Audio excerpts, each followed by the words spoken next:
Is the PSP still good in 2026? Para sa akin, yes. Pero para sa iba, mas better daw yung PS Vita. Pero kung lumaki ka na hawak talaga yung PSP, for you, mas better talaga yung PSP. Kasi dati meron din akong PS Vita pero ang laki niya guys ayoko ayoko ng PS Vita mas prepare ko yung PSP talaga. Ayan, so in this model, PSP 3000 para to. So, nirelease to ng 2008, itong model. Pero yung PSP talaga, nirelease siya ng 2004.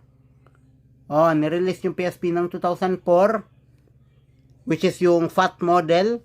Tapos, 2007, nirelease yung 2000 series.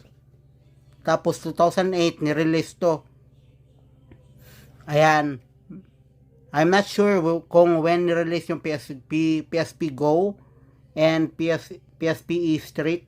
Hindi ko sure kung anong year sila ni-release. Comment nyo lang below kung what year ni-release yung PSP Street at saka yung PSP Go. Because I'm not sure about those. Ang alam ko lang yung 1000, 3000, 3000 series lang So ito, PSP 3001. Reshelled na pala to guys. So sa taas, ito yung LR. Ito yung on and off para sa Wi-Fi, connectivity para sa camera, ayan, connectivity para sa data transfer, mga files, games, movies, videos, whatever, dito. And ito sa harap, ito yung mga speaker, buttons, start, select, ito naman yung music, ito brightness, microphone, volume, tapos home button. Itong select para pag modded yung PSP mo para sa recovery menu. Pwede rin pang games, ayan. Analog.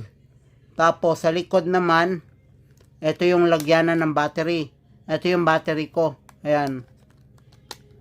Tapos, ito yung lagyanan ng UMD disk. Ito. Buksan mo lang pag ganito.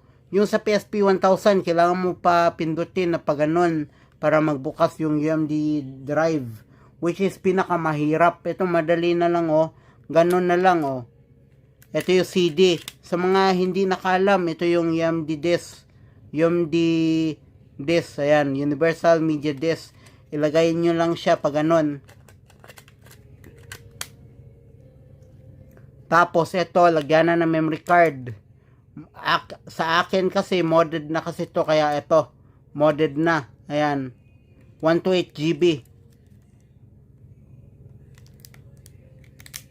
Sa baba naman, ito yung charging port para to charge the console. Ito naman yung parang connectivity for your headphones. And itong PSP, pwede mo rin siya i-connect sa TV. Nilabas to ng mga later models na yung 2000 series and up. Itong connectivity sa TV. Sa 1000, wala to. Wala. Ang naka-difference din sa 1000, yung 1000 nandito yung parang niya, on and off sa Wi-Fi. Ito nasa taas. And ang napansin ko rin dito, wala siyang infrared. Yung PSP 1000, meron siyang infrared. So ayan, ito yung power button. Pag turn on ng PSP, hilain nyo lang siya pag ganun. At mag-on na yung PSP. So, dito guys, pwede ka mag-play ng games, videos, music, photos. Pwede ka rin mag-browse ng internet at mag-download ng games sa PlayStation Store. Kaso, yung PlayStation Store, parang close down siya ng 2021. So, wala na talaga yung PlayStation Store nito.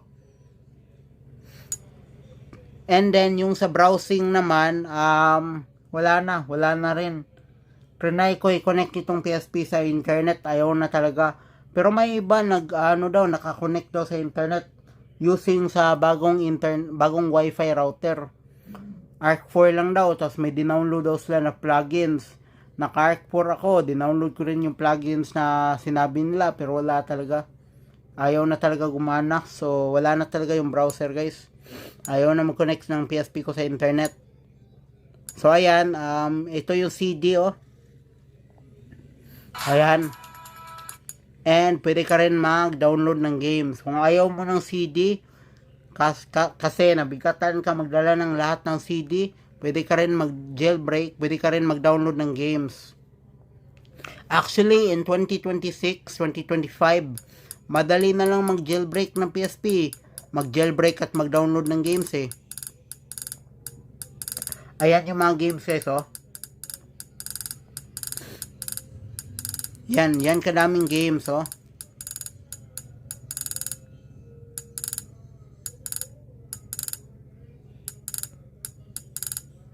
Yan kadami yung games. Sa akin kasi naka-mod na kasi to. Minod ko na kasi to. Naka Arc Force APL 6.61. So ayan guys. And dito pwede ka rin magpalit ng team. Kung anong gusto mo, merong original, classic, tasty treat, or yung mga download mo na teams. And dito mo para mag-connect ka sa Wi-Fi. Ito, network settings, infrastructure mode, new connection, scan. Ayan, nagsascan siya pero sa akin kasi hindi na nag-connect sa internet to, hindi ko alam why.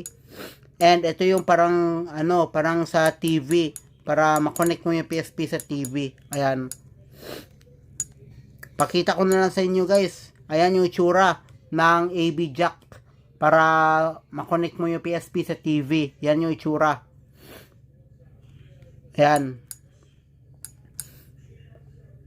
Ayan. So, ayan guys. Yan lang. So, thanks for watching guys. And bye.